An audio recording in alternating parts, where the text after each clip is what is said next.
So first and foremost, how did the role for Checkpoint come about?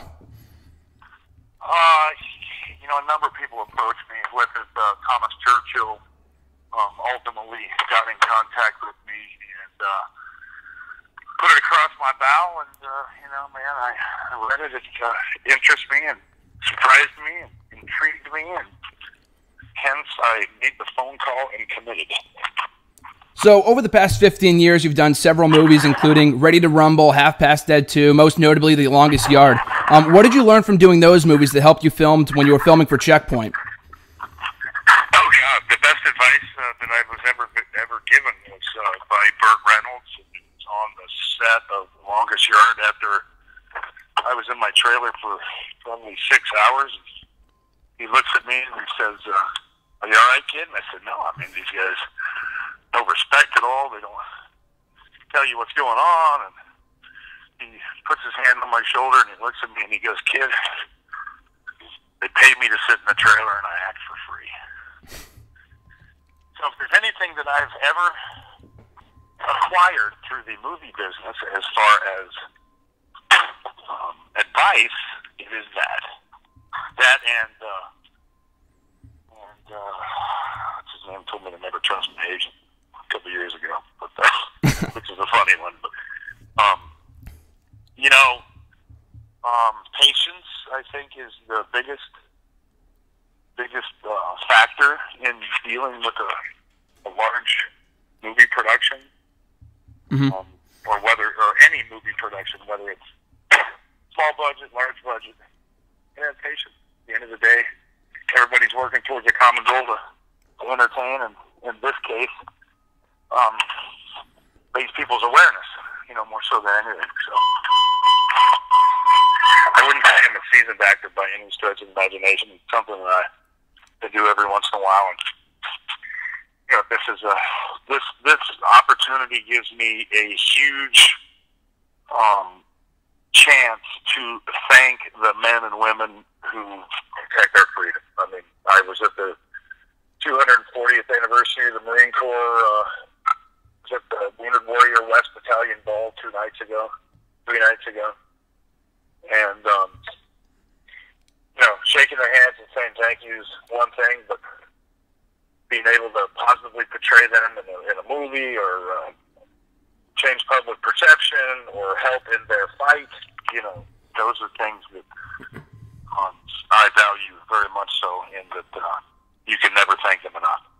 Yeah, how much did that mean to you? I mean, this is very different from any other movie that you've done before, much like The Longest Yard, where it really is the character that you're portraying here is very serious and something that goes on every single day. So how much did that really mean to you? Oh, it meant everything to me. Absolutely everything, because it wasn't the role of TJ can be done standing on my head. Anybody could do that role. Not anybody, but for a guy like me, that role is quite easy. So I'm not stretching my acting legs by any amount of imagination, except for I do show emotion a little bit in this movie. But for the opportunity to raise awareness and to employ a couple of my friends, my very close military buddies, as military experts on the movie, and to pay tribute to them in portraying someone like them, it's also not a pat on the back, but it's a show of appreciation. Everybody does things for different reasons, and that's one of the main reasons why I did this movie. Mm-hmm. And what would you say was your favorite part about filming Checkpoint? Favorite part about filming Checkpoint was, obviously for a guy like me, fight scenes are going to be fun. They're going to be great. Mm-hmm. They're going to be the best part. To get to work with John Lewis, who I've been a fan of for years in the mixed martial arts world, to get to finally meet him and to get to work with him, that was really cool.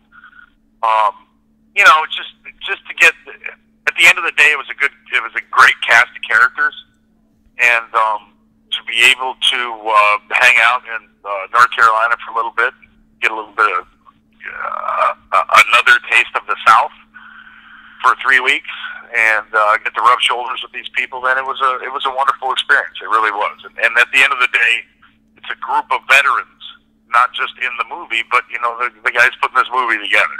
Mm-hmm. So it's a big thank you to them.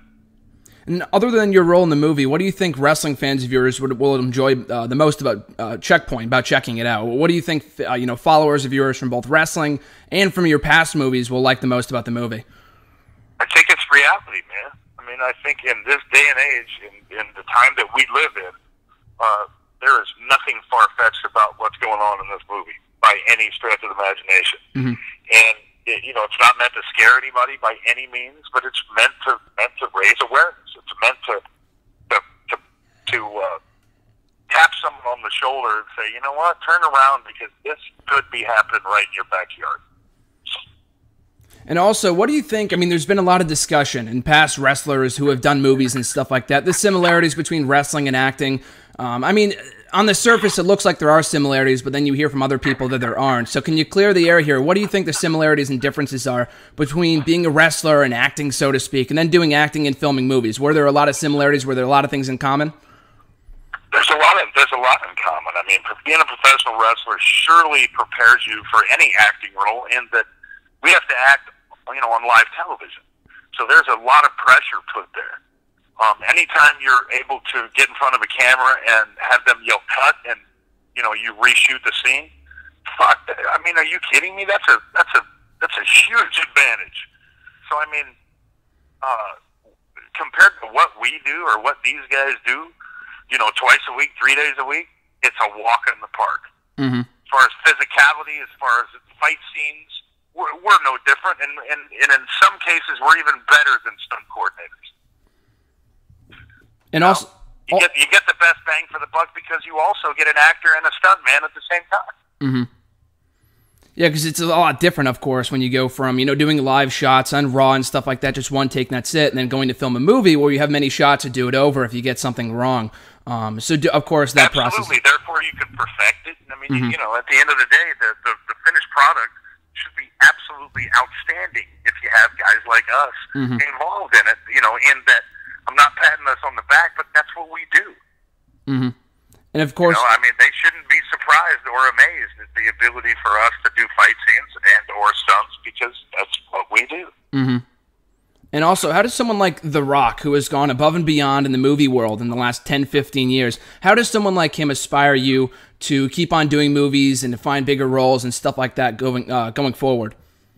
How does he aspire to go forward and get bigger roles? Oh, I'm sorry. How does someone like The Rock inspire you as an actor to move forward and get bigger roles and find more movies roles such as Checkpoint?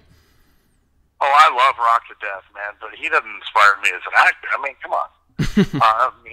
Let's be perfectly honest. I mean, I love Rock to death. We're all different people. Rock's a showman. Mm-hmm. I mean, to think that Rock wasn't going to prosper in this arena, you got to be an imbecile. Mm-hmm. So, I mean, this is something he's wanted to do his entire life. He's always been this guy, and more power to him. I think it's wonderful. I mean, the guy's extremely successful. He's rewritten the books when it comes to the transition between, an athlete and an entertainer. Mm-hmm. He's the new guy, and I love him to death, and I'm very, very happy for him and appreciative that he's able to follow his dream and do what he does. But he's not me. I'm not him. I'm a headbanger, man. I'd rather smash my head against something than look pretty, walking down a red carpet.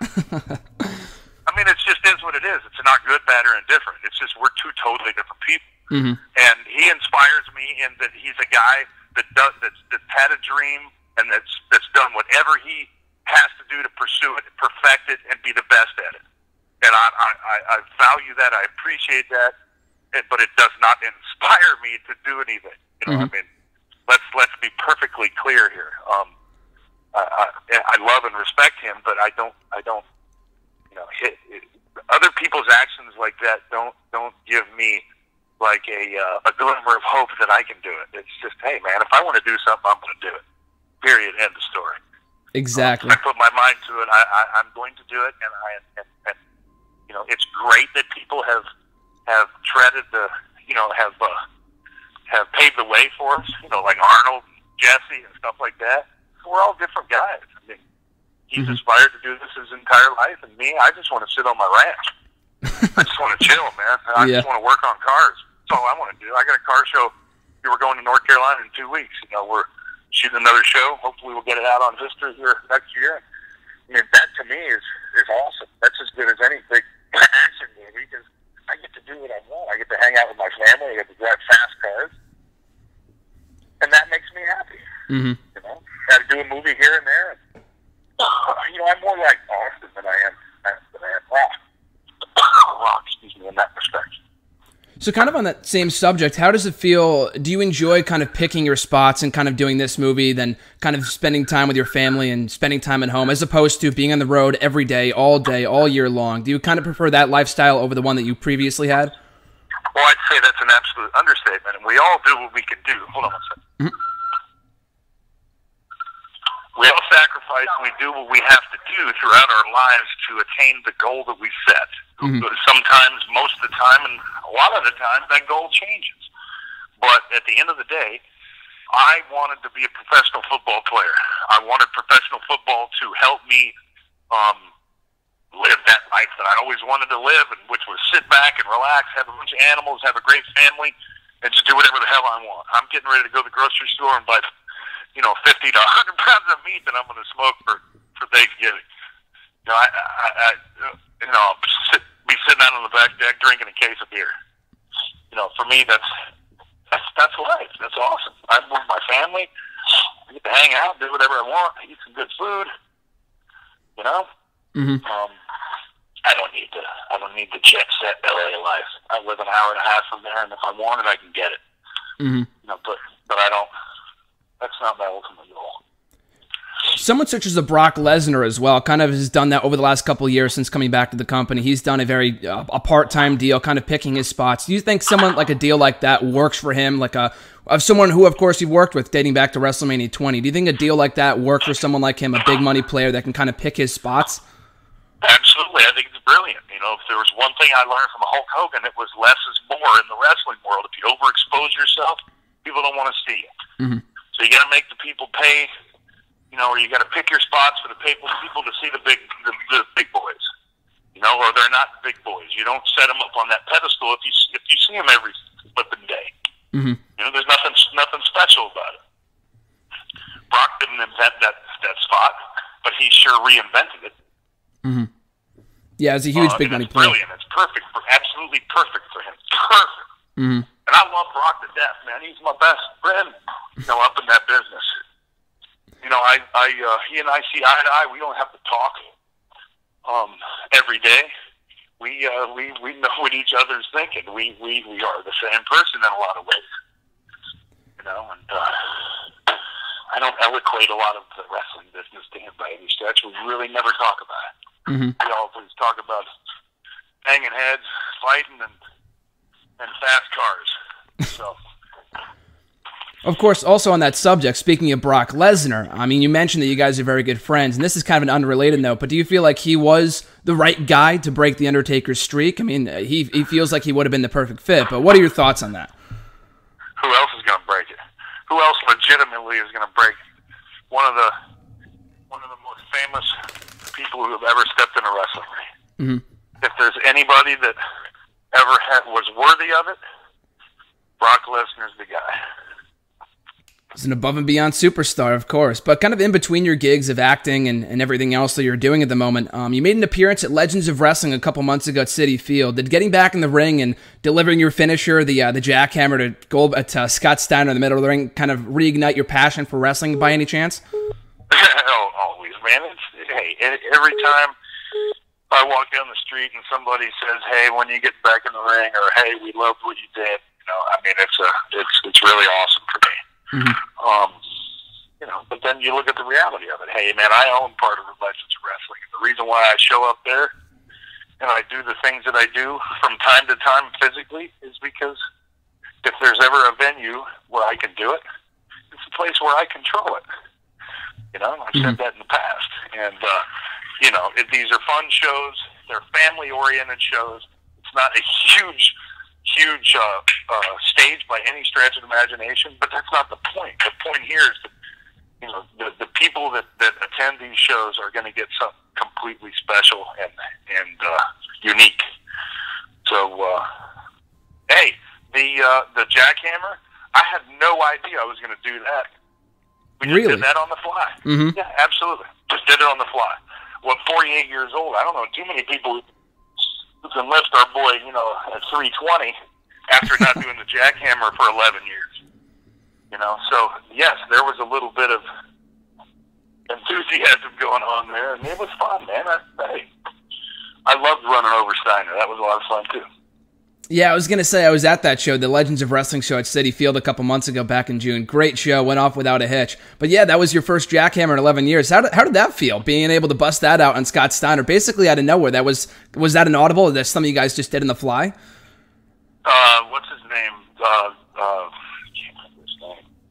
The kid who asked me, who just shot me, he goes, hey, jackhammer me. I'm like, Gallows. Oh, Luke Gallows, yep. Doc Gallows. Yeah, he's pushing like 320. Yeah. So, and the last time I jackhammered somebody was in Guyana when I did it to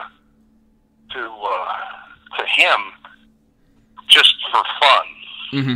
Just kind of in between shows to see if I could still do it. And this was, I don't know, that was 10 years ago. Wow, so just by coincidence, it was the same guy that you delivered to, Doc Gallows. That's funny. Very coincidental. And you know what? I love the kid. Yeah. He's a great kid. I mean, he's as good as they get. Was there anyone that you... Oh, sorry, go ahead. No, go ahead.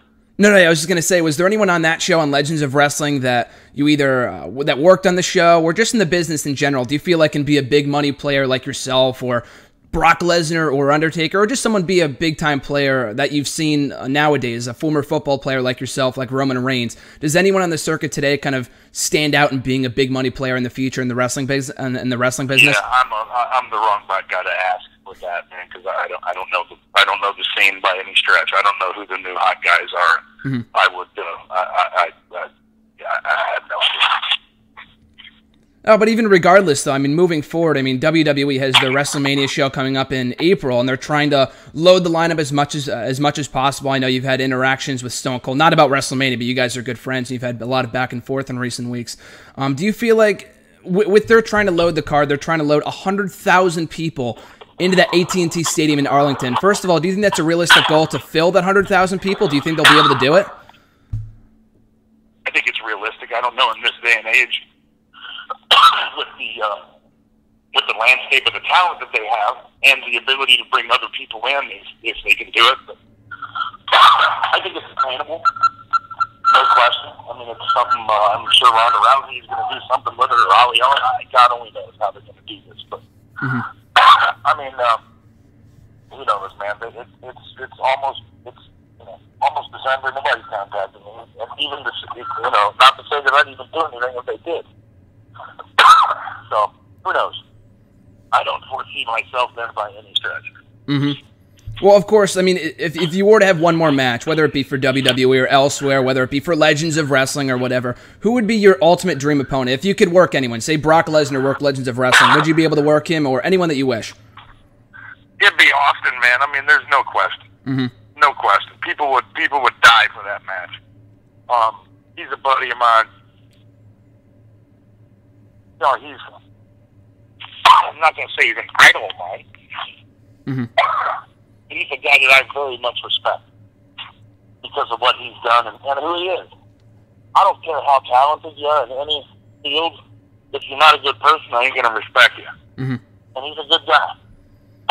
So, I think the intrigue there between he and I is huge. Well, huge. I don't think there'd ever be a matchup compared to that one. Mm-hmm. I mean, I really don't. I just don't. Well, it's a big money match, and it's funny, too, because you came into the company the day after he retired at WrestleMania 19. It could not have been any closer. I mean, you just came in the moment that he retired. Do you feel like that should have been, had he been healthy enough, the money match to do, other than you and Brock, at WrestleMania 20 the following year? Do you think that was a mistake that they didn't go with ultimately that matchup the following year? I have no idea why they kept us apart. I mean, obviously the physical aspect, has to play into it, and that he's hurt, man. Yeah. That's nothing to mess around with. I never know. I still, to this day, still don't know the extent of that injury and what actually happened. But the fact is that that's something you do not mess around with. But man, they could have done something. I mean, they could have done something. I mean, please. When they left so much money on the table with the potential of he and I getting in the ring together, I'll never understand that. It's mind-boggling. You were the biggest face of WCW at the same time that he was the biggest face of the Attitude Era in WWE. So, like you said, left a lot of money on the table there. But getting back to Checkpoint, after filming Checkpoint, is acting something that you want to do more of going forward? Oh, absolutely, man. I got 4 scripts, as the actors say. I got 4 scripts on the table right now. Well, I do, But at the end of the day, I mean, at any given time, you can have a number of projects, whether they be small or large. It's all about intrigue. It's all about catching my eye. And like I said, the Checkpoint thing was easy, but I didn't do it because it was easy, and I didn't do it for a paycheck. I did it because I had a responsibility. And if something comes across my desk and it I don't want to say rekindles, but it sparks an emotion or evokes a responsibility that I can use it as a pathway to do better, then I'll do it. And I take everything into consideration: location, duration, content is key. But I enjoy it if it can be a controlled situation. For the most part. I mean, Hollywood isn't. It's very tough. These big studios and these big productions. I mean, you're one of the guys, and you're on the clock, and you're just hanging out. I'm almost 49 years old, man, and I'm kind of done doing that. So if I can't really dictate what's going on, man, I'd rather be a mechanic. Well, you're at a stage in your career where I feel like you can do that, and you have been doing that with Checkpoint and several other acting gigs that you got, like the show that you mentioned that you've got coming up. But finally, other than maybe one more match and the acting that you have coming up and whatnot, are there any other endeavors that you wish to explore going forward? Oh man, it's a great question because I always